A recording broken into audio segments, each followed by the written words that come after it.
Despite repeated warnings of dangers up ahead, the captain won't be listening to what's being said. And then my good friend Jimmy Kimmel, I feel bad about this because we all see where this is going, correct? It's managed media, and it's no good. It's silly. It's ridiculous, and you can't go around firing somebody because you're fearful or trying to suck up to an authoritarian criminal administration in the Oval Office. That's just not how this works. Well, apparently it's how it works for the cowards in charge of Disney. The same cowards who regrettably hold all the rights to all kinds of important Beatles history, like the Get Back and Let It Be documentaries, and the upcoming anthology re-release. Look, I don't know what our part should be in all of this. We just know that comedy and cultural criticism are cornerstones of free speech in a democracy, and cornerstones of what we do and what the Beatles did. And frankly, none of us feel like engaging with a media conglomerate so quick to give in to the autocrats running this joint. So we're reflecting and looking to leaders and to our heroes like Letterman to inform how we go forward. You know, this self-serious music really isn't our style, but we wanted to highlight how even a relatively apolitical Paul McCartney could see this shit coming in 2018. Those who shout the loudest may not always be the smartest, but they have their proudest moments right before they fall. Red sky in the morning doesn't ever seem to face him, but a sailor's warning signal should concern us all. Whoa, whoa.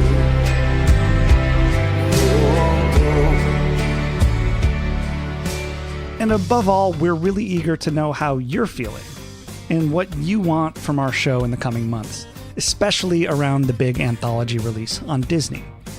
So let us know in the comments on Instagram, Spotify, on YouTube, or you can email us at untitledbeatlespod@gmail.com. How do you feel about paying Disney for access to the Beatles? What would you like to hear from us in the lead up to anthology this fall? This sucks. We hate that we're talking about this instead of the music that we love. But that's the thing that we know how to do best, and we're going to keep doing it. So here is an episode that will sound unusually normal because we recorded it in late July, before all of this bullshit. We hope that you enjoy a little breather as much as we do right now. The ballpark shows in 1965 were among the Beatles' most famous. Shea Stadium in New York and Comiskey Park in Chicago were a part of them. But one of the biggest fans attending that Comiskey Park show went down in legend as a teenage Ringo Starr lookalike. His name was Fred Ciba. All right, TJ. It's a hot summer day, and we got a hot summer guest. Hot town, summer in the city. Line. Back of my neck, feeling dirt. Line. Back of my neck, getting dirt and gritty. All right, this is our interview with Fred Ciba. I was a teenage Ringo. 3, 2, 1. Untitled Beatles Podcast. Hey, it's the Untitled Beatles Podcast, summer style. So hot I could fry an egg on my abs. Yeah, look at Who those wants to abs. watch me? Anybody want copper tone eggs? Coconut. It's my favorite Michael Frank song. Look that up. Popsicle toes.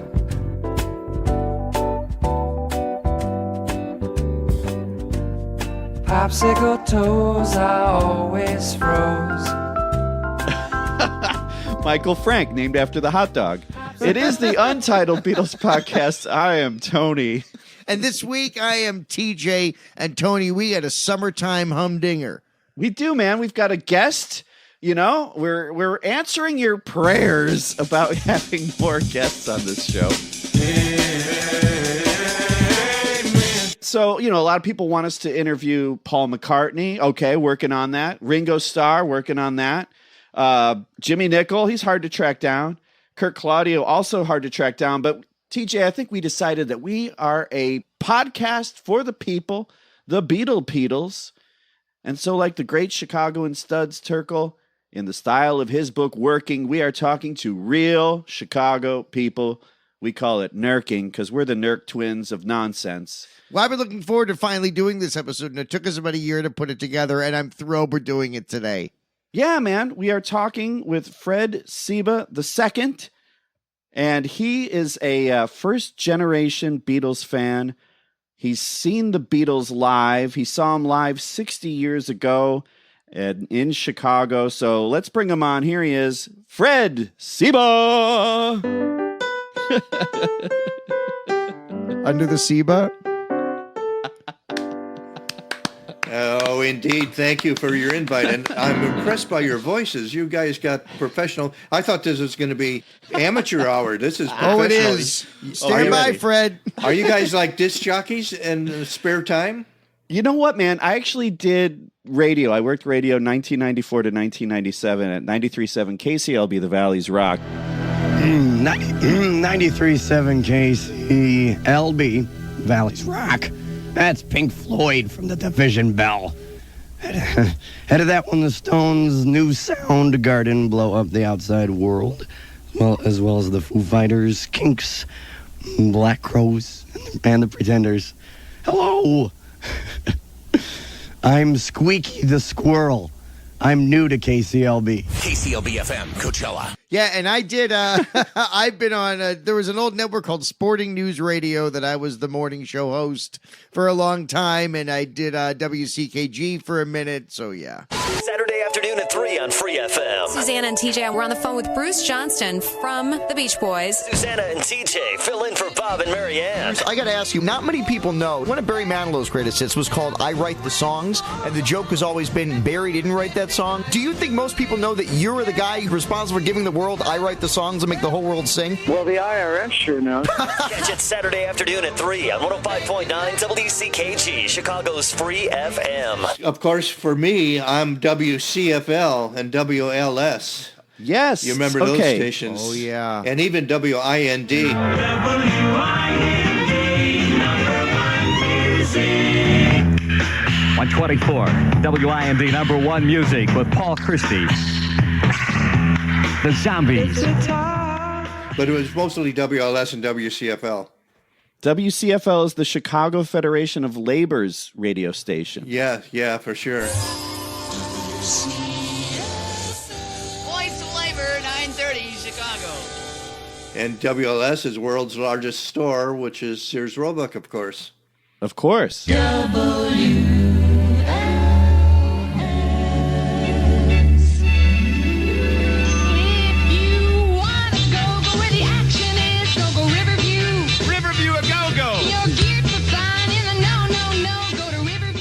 And the Sears Tower is still named the Sears Tower here on the Untitled Beatles podcast. So, and it's still the tallest building in the world. Don't believe differently. Like WGM was world's greatest newspaper. Yeah, for sure. Correct. Yeah. Did BBM stand for anything? Best bowel movement on the 8s. Wow. Oh, God. I thought this was going to be amateur hour. Oh, it is. Oh, get ready. Stand by, Fred. So, Fred, Chicago rock radio, you mentioned WCFL, and it sounds legendary. And I think Surratt was CFL, or Surratt was... Bob Surratt. Bob Surratt, yeah. The best music. I don't believe this. WLS. Where the winning comes easy, and so does the heavy petting. The 15 caller at 591-7240 wins the big 89. But I remember Barney Pip.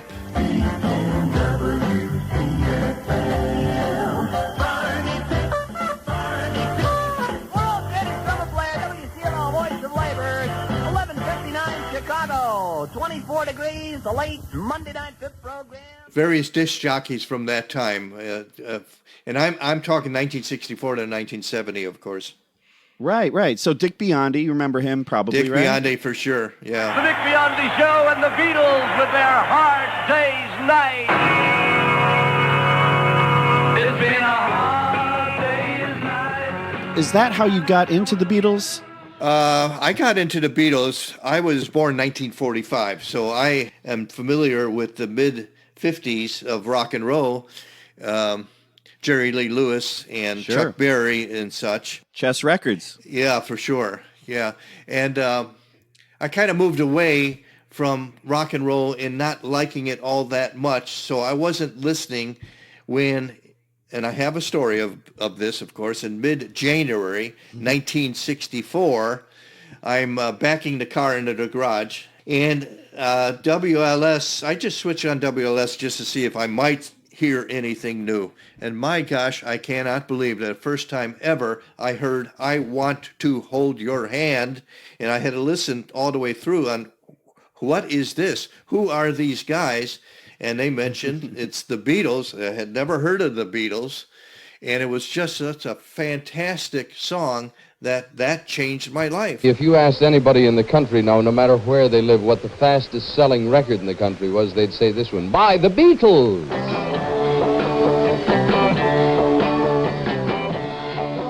I Want to Hold Your Hand by the Beatles changed my life mid-January 1964. It was so profound and such a different sound, such a different vocal that you guys, you younger guys, you know the whole Beatles library. This was the first Beatles song I ever heard. Yeah. And there was one-hit wonders back then. Sure. And of course, I am thinking, well, this is another one-hit wonder group, but maybe they'll last longer than I Want to Hold Your Hand. And all of a sudden comes She Loves You. What? She Loves You. And then Please, Please Me. And everyone is just great. The Beatles and Please Me. Last night I said these words to my girl. And Fred, what's insane is that in the U.S., all of you and all of us, the America got it all backwards because those songs all came out all over the U.K. before I Want to Hold Your Hand. So it's so funny that Beatlemania in the U.S. went in reverse for its first couple of months. It's kind of wild. But why would we pay any attention to England? They never sent anybody over here that we listened to. Right. So if there was a hit song in France or a hit song in England, we didn't necessarily get to hear it because it was of no interest to us. The hottest musical group in Great Britain today is the Beatles. That's not a collection of insects, but a quartet of young men with pudding bowl haircuts and who spell Beatles B-E-A-T-L-E-S.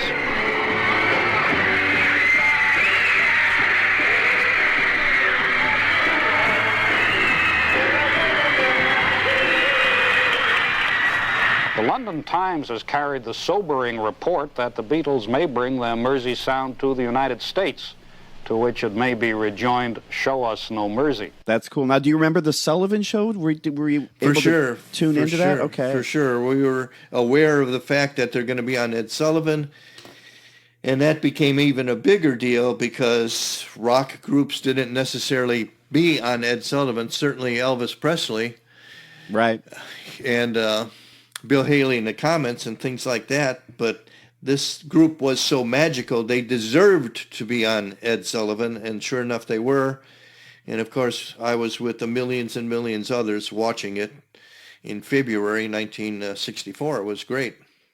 So you got the car in the garage then. You're able to do that. So I got the car in the garage safely and just wanted to hear that song again. Now, again, it's one song. Right. It's not the 270 songs that you know. It's just that one song. Well, they hadn't been made yet, right? They had just done like the 13 songs or whatever it was. Can 15. you imagine progressing to something like Strawberry Fields Forever and Eleanor Rigby and all those that came so much later? Right. But not that much later, right? Like 3 years later. Yeah, really 64 to 70. What's your favorite record? Do you have a favorite? I don't have a favorite child. I don't have a favorite record. I don't have a favorite Beatle. Wow, you're an anomaly. This word is pronounced as anomaly. anomaly, a thing, situation, etc., that is different from what is normal or expected. You know what? Having done this for years relative to talking about the Beatles, I have a question for you guys relative to, for me, understanding how much you know about the Beatles. So I'm going to ask you a question that I typically ask people who think they know something about the Beatles. Let's do Take it, Tony. Take it, Tony. Tony, name the 7 Beatles.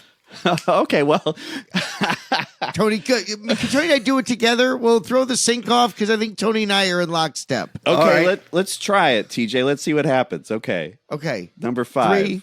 Are we starting at what? There's 7 Beatles. You want to start at 5?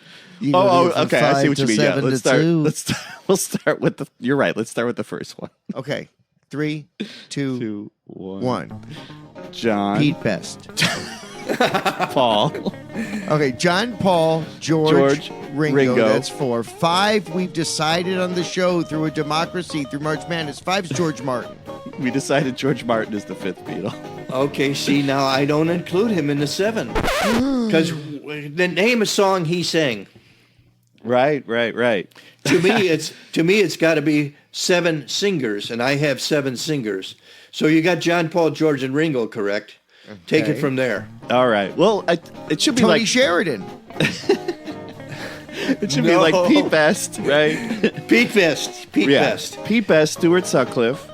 Yes. And then, I mean... Billy Preston. I mean, Billy Preston could be. No, see, because the 45 says featuring Billy Preston. So Right, it didn't say true. Beatle. Okay, you're right. Oh, Yoko. It's either Yoko or Andy. Are you counting Andy White, the drummer on... No. Boy, that's legitimate. Boy, you know about Andy White. That's profound, you knowing Well, that. what about Jimmy Nickel? Are you counting There you Jimmy go. Nickel? You got it. He's our mascot. You got it. We love Jimmy Nickel, Fred. It's weird. People dislike us because of our love for Jimmy. Can I tell you a Jimmy Nickel story? Yes. Yes. I worked with his son. I worked with his son on the Beatles, and he was working on the Beatles anthology. And I was like the client, and I was in England, and they found out I was a Beatle fan, and they says, well, we're going to introduce you to somebody. And they brought over Jimmy Nickel's son, and it was so profound. I says, I know your father, and where is he? He kind of disappeared from the family at the time. This was like 92, 93. And where is Jimmy Nickel now? Is he still alive? So I read a book about Jimmy Nickel, and yeah, he's still alive. I think he works as like a laborer in the London area, and he just wants to be left alone, is what I've heard. When I was with his son, he said his father kind of left the family and is working as a laborer in India for some reason. Oh. Interesting. Well, you worked with his son. You got to call Jim Bergstadt, Tony. Yeah, the rock and roll detective. That's who wrote the book about Jimmy Nickel and like kind of tracked him down. And there is like a picture of him, but it's from like 2011 or so. So who knows? That was a while ago. Yeah. In Chicago parlance, he's Beatle Bartman. He doesn't want to be bothered. Let him be. He doesn't want to cash in on the whole thing. Like Steve Bartman with the ball. Leave him alone. Yeah. This is like it's another Cubs Beatles connection. Leave his kitten alone. I'd just like to say to you, Jimmy, that the Beatles and I are really very, very grateful for everything that you've done. You've carried out a fine job for us, and we're very pleased. I hope you have a great trip back to London and every success to you in the future. Thank you very much for it.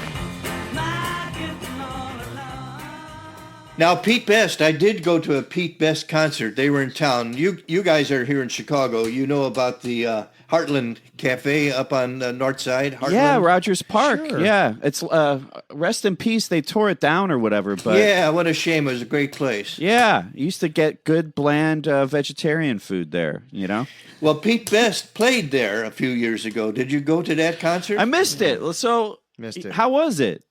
It was great. You would think that he would stop and tell stories. You'd think he would stop and do Beatles songs. But it was just kind of plain vanilla. It was not that profound. Remember sleeping in that cell that night was cold as any hell could ever be. Gone, but always smiling to the world. So Pete Best did not play any Beatles songs, or did he play something Beatlesque? No, he really didn't at that concert. Not that I could remember. Was he doing just like Three Blind Mice? Standard rock and roll. Yeah.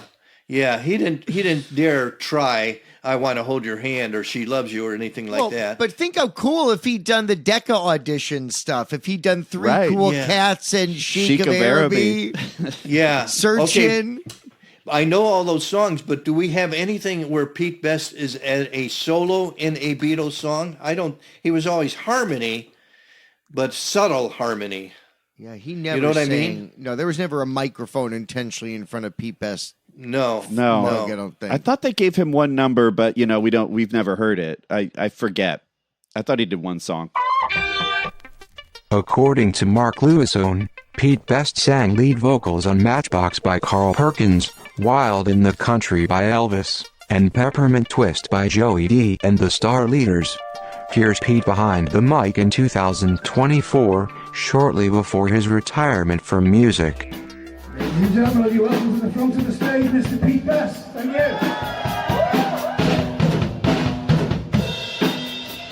You okay? Which I was. It's sweaty here, isn't it? Are you all sweaty? Are you sweaty? Are you sweaty? Oh, good. We'll sweat together. Now, did you buy, any of the merchandise like the Beatle wigs or the kooky stuff? I wasn't that smart, man. I certainly bought the cards, the bubblegum cards. Oh, that's cool. I remember as 5 cents in 10 cards for 5 cents. And I have all those Beatle cards, those Beatle bubblegum cards. You still have that? Great. Yeah? Yeah, for sure. That's cool. And of course, I bought the albums too. So I was going to say, what kind of Beatle fan were you? Were you a collector? Did you buy all the 45s? Did you wait for the album? Did you get everything? Yeah, I had a 45 player, but to me it was a waste of money to buy a 45 when it's on the album, and then finding out later, not necessarily, because of the way they mix things up. But I stuck to the albums. My biggest album regret is not buying the Butcher cover. Yeah, I have a friend who did buy the Butcher cover. Really? Did you ever hear of Pat McDonald? Let's head now this morning to the editorial coordinator and film critic for HollywoodChicago.com. Patrick McDonald is back with us. Hey, Patrick, good morning. Hello. He is he's a local here. He's in HollywoodChicago.com. He's a film critic in town, and he has that album that he bought as a Butcher. I have all the albums, of course, and I have a low numbered white album. Oh, cool. That's as profound as I get. That's still pretty cool. Where would you typically buy the records? You both are so young, you may not know the retail establishment that your parents used to shop at, that all of a sudden America stopped shopping at. It's the world's largest retailer for 100 years is somehow no longer in business.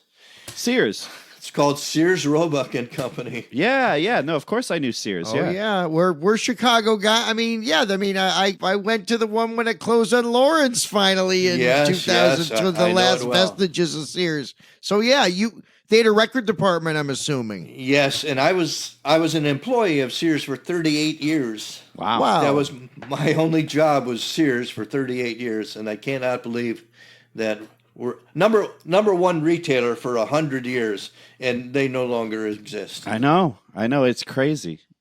When's the last time you were at Montgomery Ward? When's the last time you were at Weebolt's? Right, Weebolt's. Right. Yeah. Goldblatt's. Save $7 on Oster 10-speed blender, only $19.99. Colgate toothpaste with NMFP, only 89 cents each. Hurry to Goldblatt's one-day only sale tomorrow and bring a friend.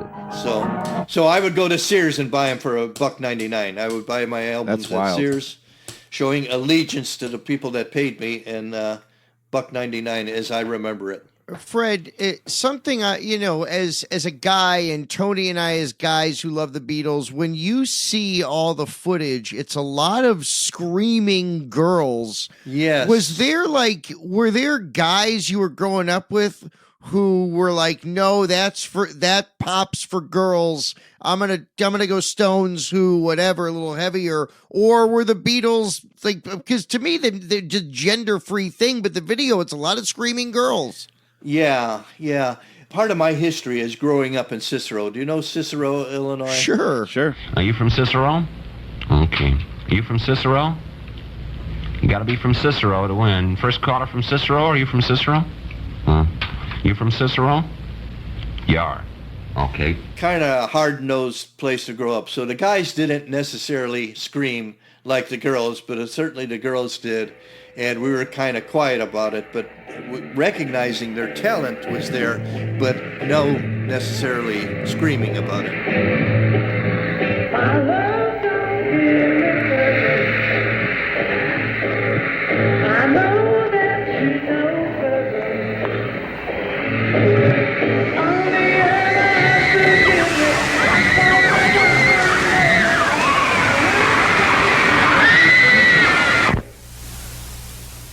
I know you know that I went to Comiskey Park, and prior to that was the amphitheater. In fact, I was at the amphitheater with Kim and I at the amphitheater. I think that was the John Lennon discussion of Jesus Christ.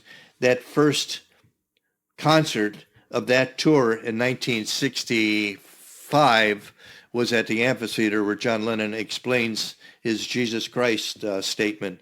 So we were there while he's having a press conference, and of course we're in the stadium waiting for him. In 66 for that one, right? It's 66 for that one, yeah, because Comiskey Park was 65. Right. And was it was called White Sox Park? Is that right back then? Well, I still call it Comiskey Park. Sure. It was Comiskey. As you said, the Sears Tower. Yeah, exactly. The Hancock Building. Yes, for sure. Come on. Mr. Callahan, I need your John Hancock on these reports. John Hancock. It's Herbie Hancock. Duh. Now, how much did you pay to see the Beatles? Was it, because McCartney's charging about $600 a ticket these days. Was it like $400 back then? Yeah, I know you're being facetious because, of course, that's one of the stories. $5 to see the Beatles. $5. Of course, I've told this story to younger people such as yourselves over the years, but there was a surcharge. There was a service fee. Oh, of course. 50 cents. $5.50. Oh, I don't know if I would have gone for that Damn much. Ticketmaster. Even then, they're screwing the people. I got to drink my Starbucks that day. I might just do that instead of seeing the Beatles. But can you imagine $5 to see the Beatles and a 50-cent surcharge? That's insane. In fairness, Fred, they performed for 31 minutes. Yes. Maybe.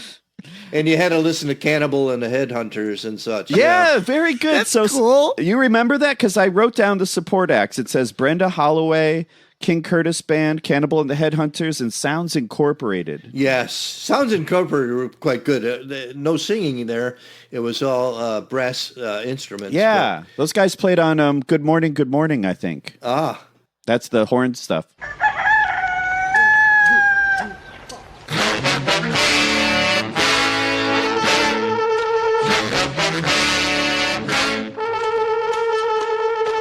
And then the Circle was appeared with them one year too. Red Rubber Ball. Red Rubber Ball. They're for great. Sure. And John Lennon named that band. Oh, I didn't know that. Yeah. That's why it has the funny spelling on that. I should have known you bid me farewell. There's a lesson to be learned from this, and I learned it very well. Now I know you're not the only starfish in the sea. Here's another question to you. What was the other band as part of the British invasion? If the Beatles were number one, who was number two? Tony, I know this one. I mean, in terms of like critical legacy, it's got to be Herman and the Hermits. Herman and the Hermits.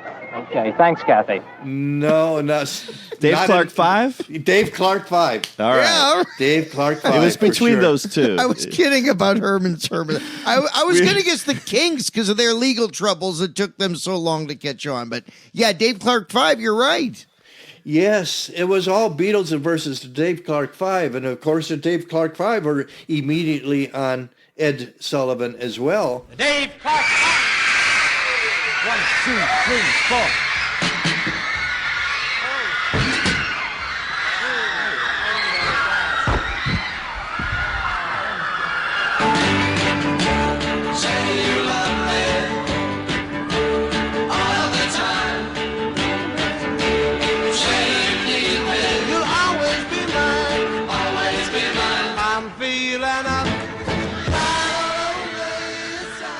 Tell us about that day. What do you remember specifically? Do you remember, getting there? Do you remember your seats? Do you remember any of the songs? Yeah, for sure. And TJ is right in the fact that it was all so short. But we didn't mind. People have questioned me over the years, but if they were only on for 26 minutes or 31 minutes, weren't you disappointed? No, they could have sang one song and we would have gone home happy. You know what? We saw the Beatles. To us, the whole world was watching. The whole world was with us in the Comiskey Park or the amphitheater because it was such a phenomenon that it just overtook everything. And to say you were there is quite profound. What do people know? It's not like Springsteen was started doing 3-hour concerts in the 70s. Like what are the Beatles supposed to do in 65? I mean, that wasn't the norm doing powerhouse rock shows back then. Yeah. It whatever be the case, 31 minutes was enough. Yeah, and it was fine. So as far as where we were sitting, and we saw the 2 concerts at the amphitheater because they had an afternoon one and an evening one, as I remember it. So we saw both because we had tickets for both. But Comiskey Park, I especially remember because of one episode, and since that one episode, my life has been downhill ever since. May I tell you the one episode? Yes, please. You have to now. After this.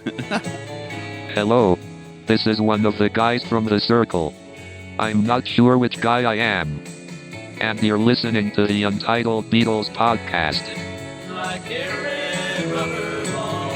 So I am sitting, Kim and I are sitting, I'm on the aisle row, the last seat in the aisle, and girls are lining up, young attractive females. Now I'm with a young attractive female myself. We're not married at the time, and she's listening to all this right now and laughing perhaps. And girls are lining up because they want my autograph. Now, why do they want your autograph, Fred? Well, I had to explain to them. I had a simple vocabulary at the time in that they're lining up, and I had to tell each one of them, I'm not a Beatle. Can you imagine me telling these girls I'm not a Beatle? So you looked like a Beatle. Tony, you're right. They said, you look enough like a Beatle that we want your autograph. So the line dissipated when the Beatles came on and everybody went to their seats and saw the real Beatles. But can you imagine? My life has been downhill ever since then. You had a taste, Fred. You had a taste. Yeah. Fred, first, I thought the incident you were going to refer to was Disco Demolition Night. Oh, my. Yes. No, I remember that. Between games, as planned, a huge box containing thousands of disco records was blown up.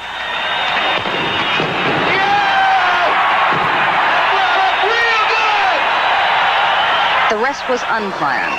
Fans stormed out onto the field in the thousands. Disco records were hurled like frisbees. Bonfires were set. Bottles were thrown. The batting cage was torn down and destroyed. Fistfights broke out. White Sox players had to be locked in their clubhouse for their own protection. But Comiskey Park, of course, I know you've seen the footage.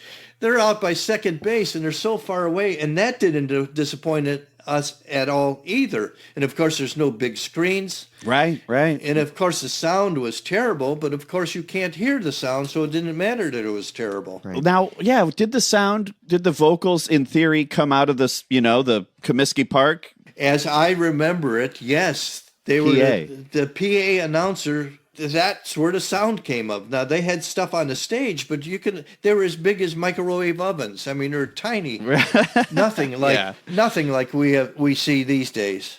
Do you remember, Fred, the Chicago press coverage before and after? Was there disdain the first time and acceptance the second time? Unacceptable coverage. As part of this Pat McDonald's documentary that was done a few years ago, he interviewed the Sun-Times gal who wrote about the Beatles concerts, and she was nonchalant about it.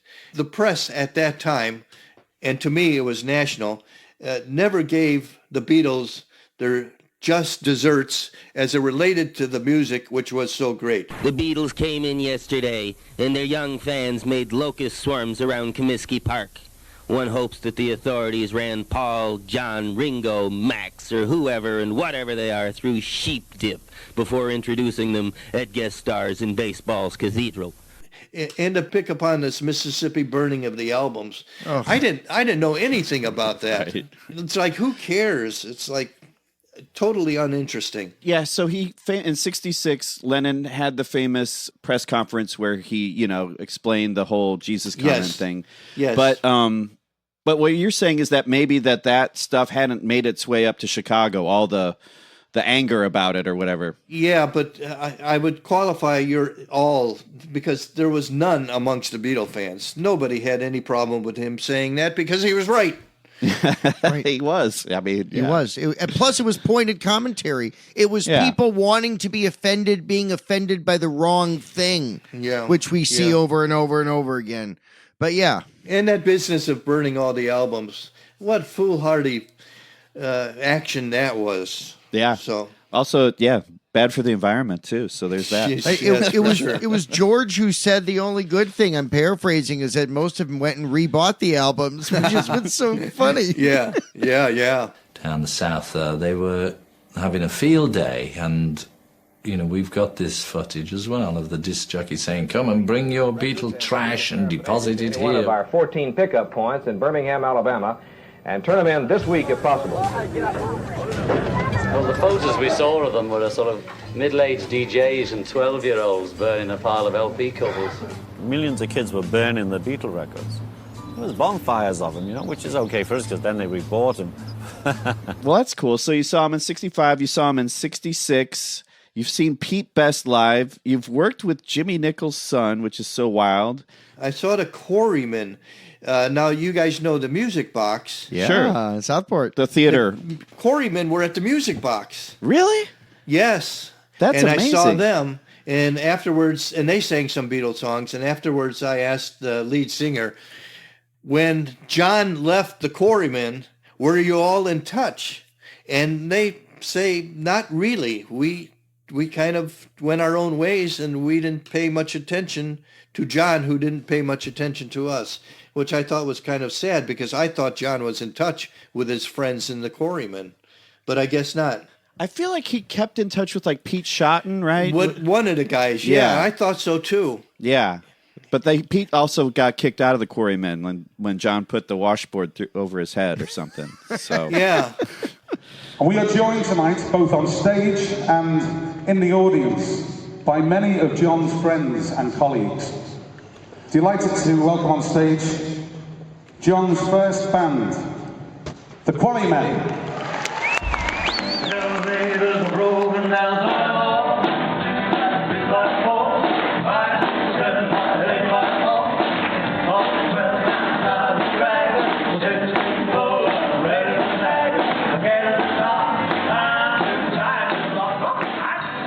It was just a group of kids having fun. Is that what it was? Well, that's what it's all about, yeah. And now it's a group of old men having fun.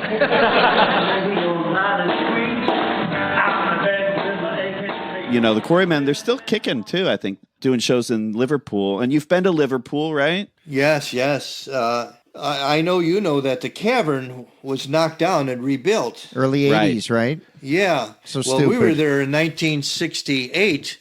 Wow. Prior to it being knocked down, and it was a musical venue in 1968. Now, the Beatles, as you know, no longer played there, but others did, and we went into the Cavern in the summer of 1968, just walked in and saw everything fresh and new because there was not much publicity the way there is now relative to the Cavern is where the Beatles are from and all that footage. We didn't see any of that.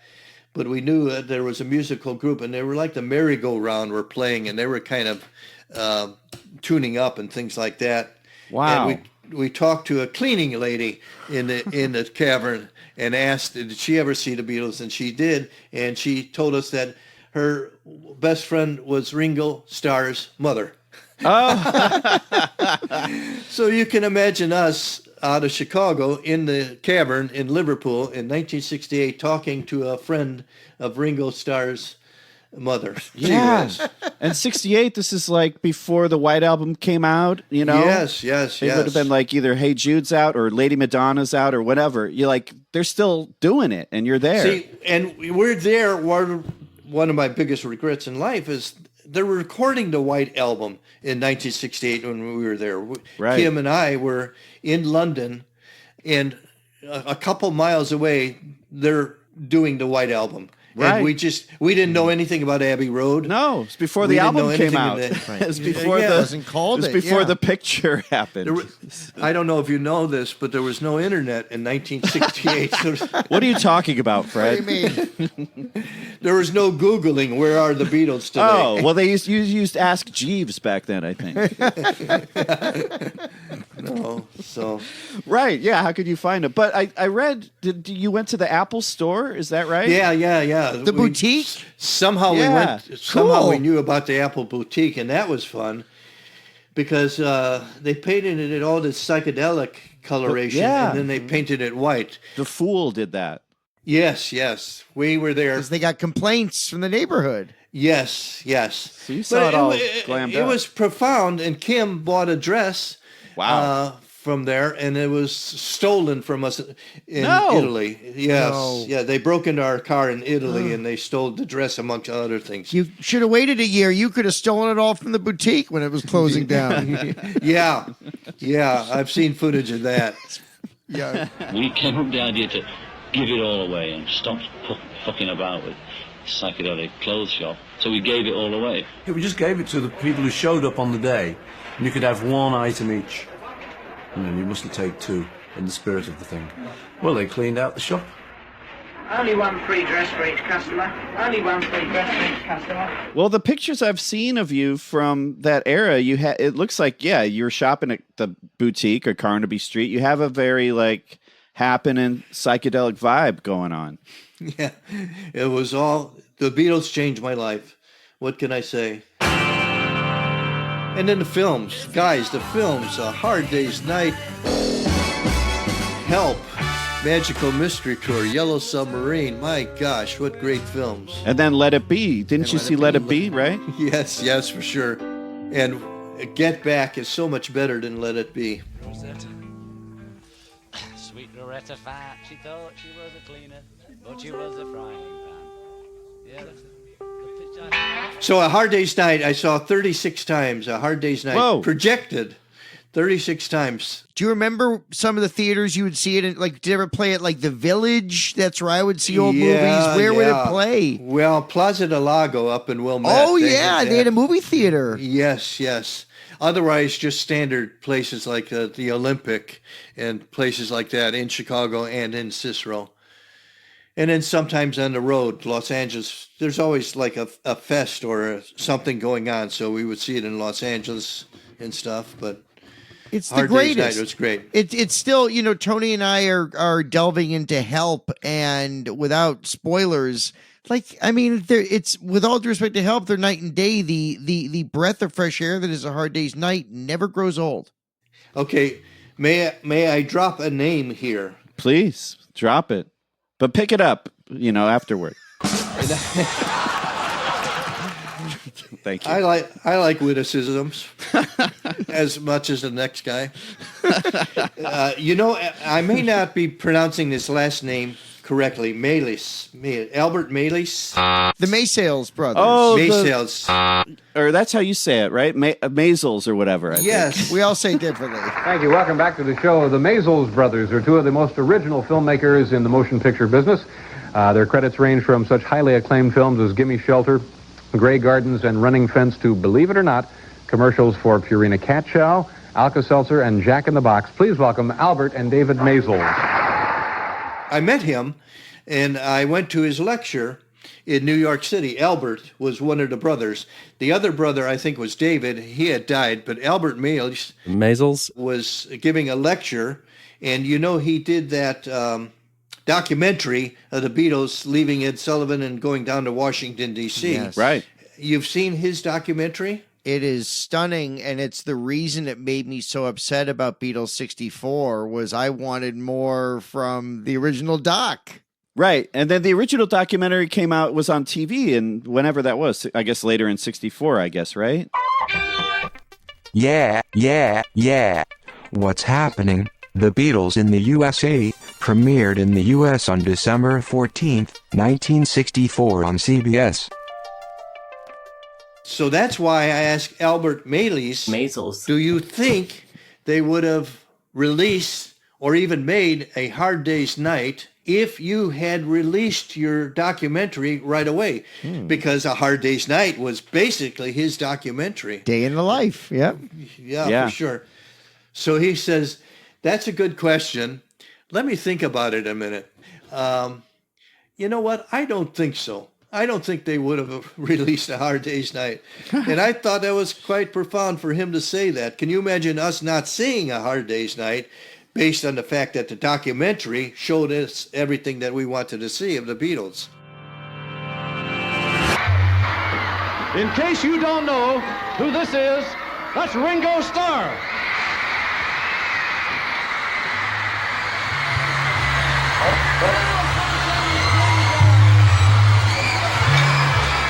The man told us to keep moving around, you see, so we'll keep it moving. Ringo was on this lift of some sort. We love it when they're turning trying it to around. turn the drums. It's great video. Right. Can we get Mal. somebody? Can we get somebody to do that, please? Mel. Yeah, Mel Evans. Gee whiz, I remember seeing him too. And Brian Epstein, I've seen him. Really? And George Martin. Well, only in the background, but George Martin had a lecture, and I went to that too. I missed that. Where do you remember where he was doing that? It's that place on Armitage, right by the zoo. Park West? Park West, yeah. Yeah. Terry Hemmert was there. Of course. What interaction? Are you friends with Terry Hemmert? Friends, no. Stalkers, yes. We love Terry. We think she's the greatest in Chicago radio, and we want her to play slightly less bad Ringo solo songs from the early 2000s. But we love her. We adore her. No more Vertical Man, Terry. Breakfast with the Beatles on 93 XRT. I'm Terry Hemmert. And she's hosting Beatle Fest. Have you attended the Beatle Fest things in Chicago? Has Freddie ever told you his story about Beatle Fest and Terry Hemmert? Let's hear it. So I took, it's Freddie and myself at Beatle Fest. Your son? He's my son, and he's 13 years old at the time. He may call in and say he was 11 or something like that, but he was 11, 12, or 13. And we're in the audience at Beatle Fest.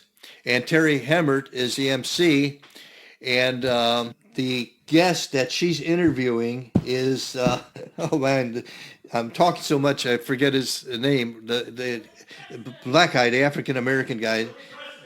Billy Preston. Billy Preston, of course. We've forgotten Billy Preston. Billy Preston. We've forgotten Billy Preston. Yes. Oh, that was Concert for Bangladesh, wasn't it? Yeah. Ding, ding, ding. Yes. So Billy Preston is up on the stage, and Terry Hemmert is introducing Billy Preston, and it's like the first or second question, they see a cute little boy, and he's 13 years old, raising his hand, and Freddie Ciba asks Billy Preston to 300 people, what was Yoko Ono like in the Let It Be sessions? That's a great question. What a great question. Can you imagine a 13-year-old asking Billy Preston that question at Beatle Fest? The Lapidus family's sweating. And this is in the era of, still Yoko broke up the Beatles, and there's a lot of anti-Yoko sentiment in the era. Yes, in which, unfortunately, I was a part of. And not until I saw Get Back did I understand that for 10 hours in Get Back, she doesn't say anything. No, she's clipping coupons. Yeah, she's reading the newspaper. She's drinking free Coca-Cola and stuff. My gosh. I think they made her pay for it, though. Oh, they did. So Billy Preston laughed at Freddie's question and says, no, not really. She was all right. You know, kind of like a political question at the time, and not really going into it much. But I thought it was fun that Freddie Ciba had dialogue with Billy Preston. Yeah, that's really cool, man. Yoko, John, and Paul and Billy were doing their freak out. Beatles, yeah. No. Billy, Yoko, John, and Paul. I'd like it to be part of a new LP.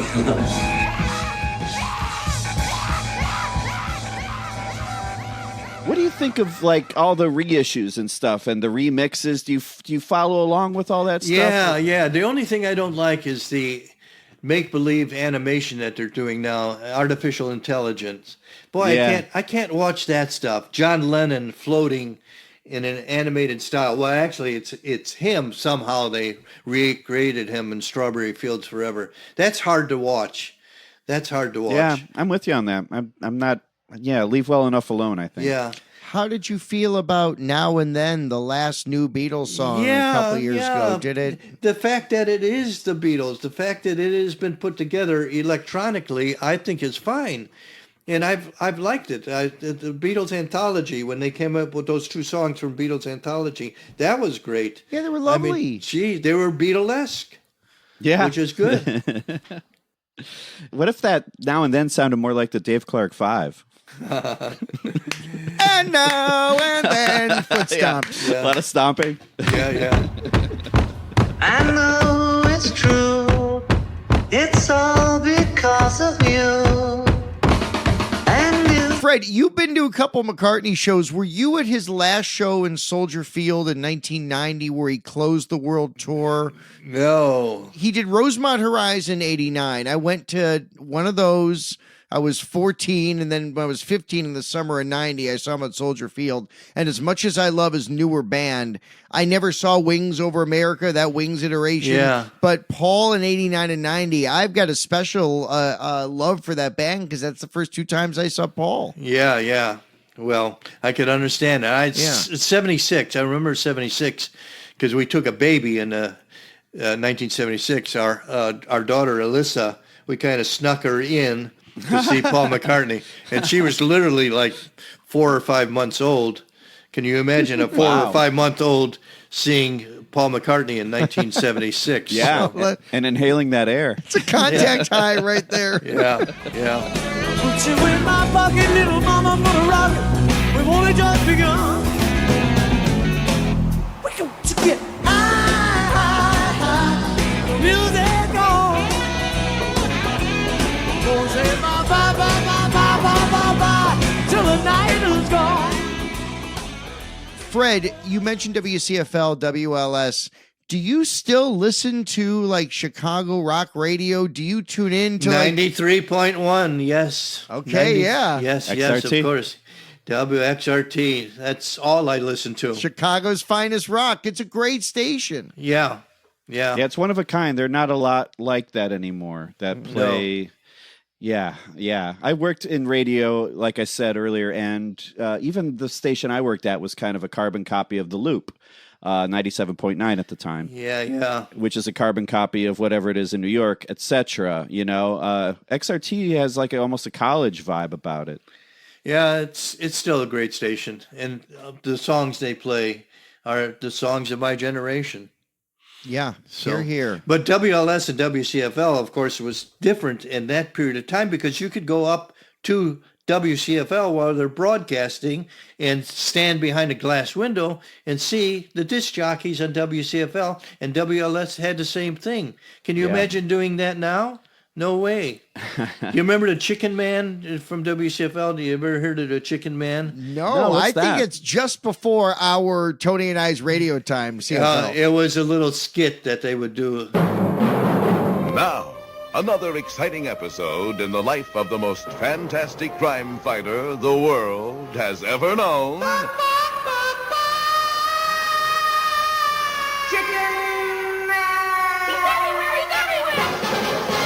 He's everywhere. And it was a Chicken Man performing live on radio as part of the mix. Do you remember the WCFL instant replay? No. The WCFL.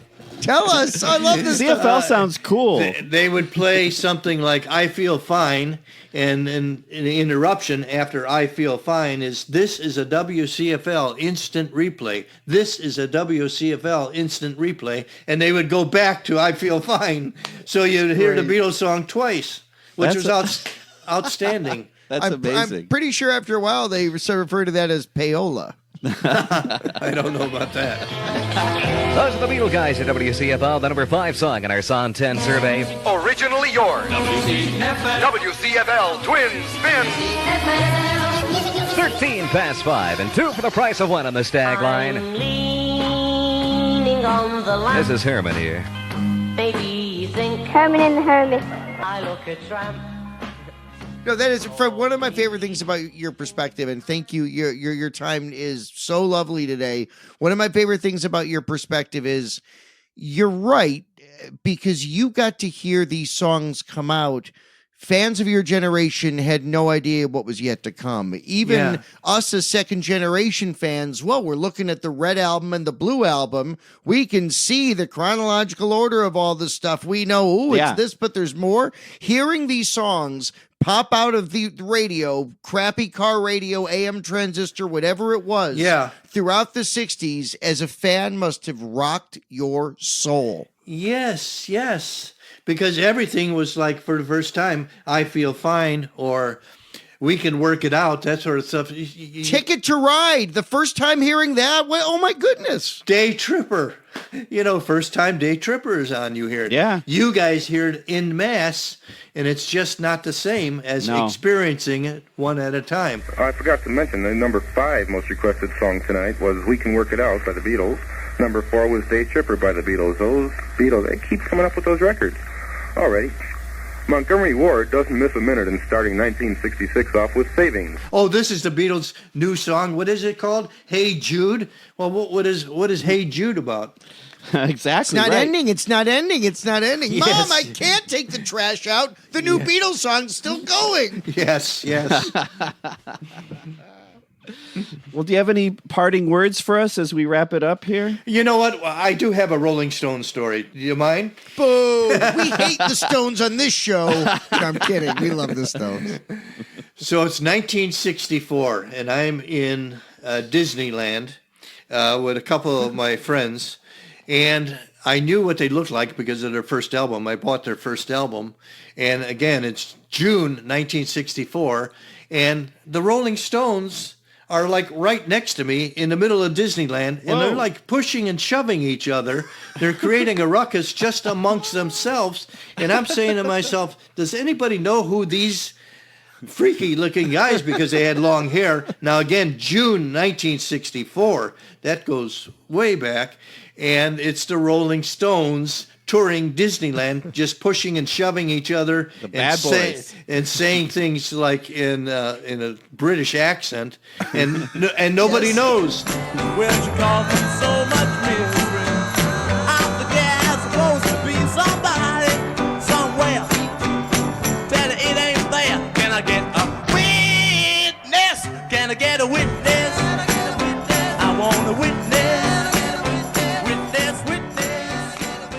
Stones for me are the second best band in the world, and I have liked all the Stones stuff. Yeah, no, it's funny, we don't talk a lot about the Stones, but we're both big Stones fans. Yeah, they're good. As British bands, I'm going to put them a notch below Tears for Fears, but I do love the Stones. Do you remember the Honeycombs? The Honeycombs, the Searchers. Do you remember the Searchers? I've heard of the Searchers. I don't know the Honeycombs though. Oh, the female drummer. Oh, that's cool.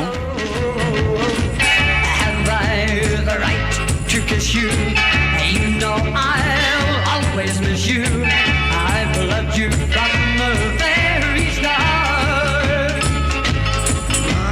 Come right back, I just can't bear it. I got you love and I love to share it. What were some of your other favorite bands that you liked there? Billy J. Kramer and the Dakotas, and Sure. Freddie and the Dreamers, as I mentioned, as Zombies and Small Faces. And Now, did you like Jay and the Americans? What'd you think of them?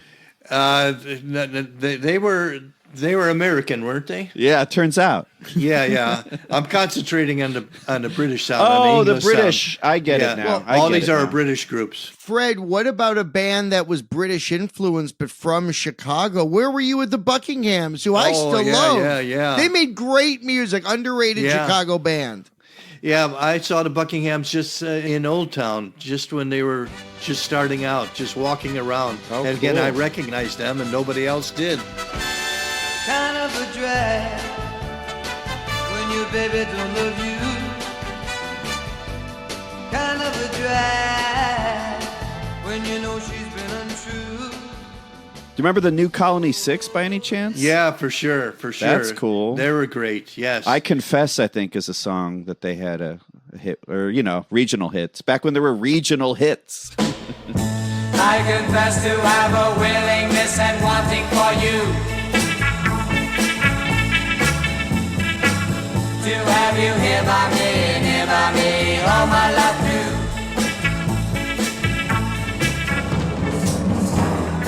You run around. Remember Aliota, Haynes, and Jeremiah were Yes. not being played in Boston. Lakeshore Drive, yes. There's a road I'd like to tell you about, lives in my hometown. Lakeshore Drive, the road is called, and it'll take you up or down. From rats on up to riches, 15 minutes you can fly.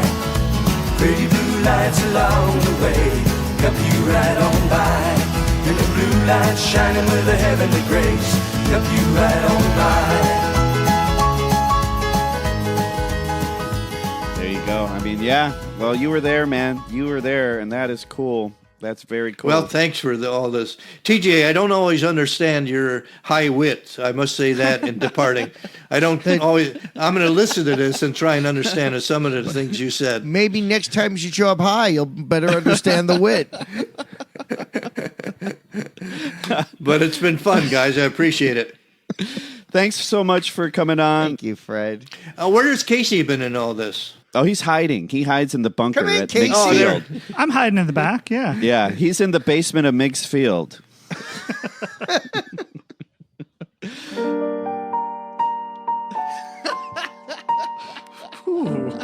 The interview's over. I'm out of character now, guys. There he goes, Fred Ciba. Thank you so much. Thank you, Fred, for being on our show. Thank you, great. TJ, for playing Under the Ciba. That's what that was.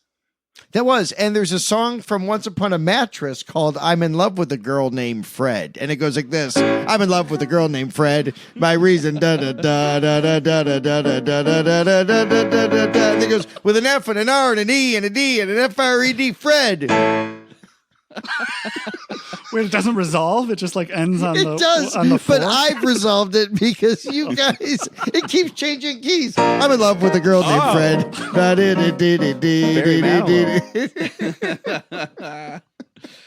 Well, that was great, man. That was cool. So it was cool. It was nice to have Fred on there. Yeah, first gen fans, man. Like, yeah. It is true. As we talked about in the interview, to hear the perspective of someone who's just getting things that are all brand new, one after another, when we look at like how much they were recording and releasing, certainly 64 to 66, it's Whiplash, another new Beatles classic, another new Beatles classic, another new. If like Penny Lane's a failure because Release Me does one slot better, that's a decent failure. Every song is a classic and a hit.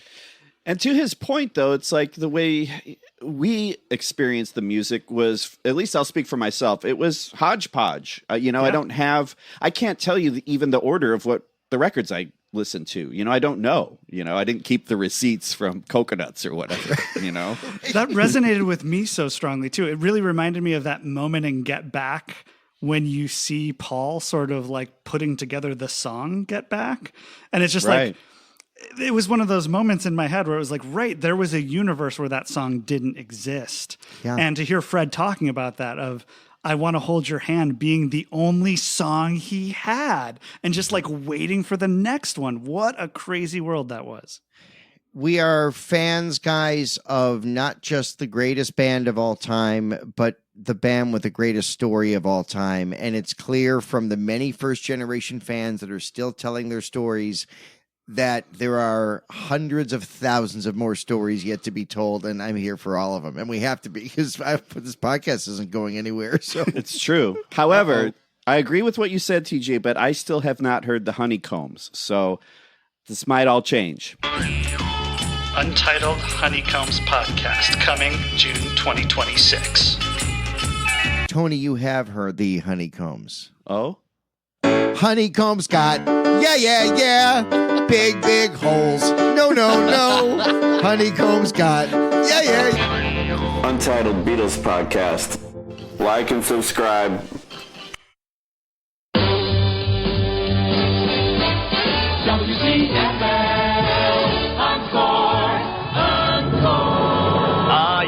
Here's an encore that is probably one of the most beautiful things that's ever been written. John, Paul, George, and what's-his-nose. Yesterday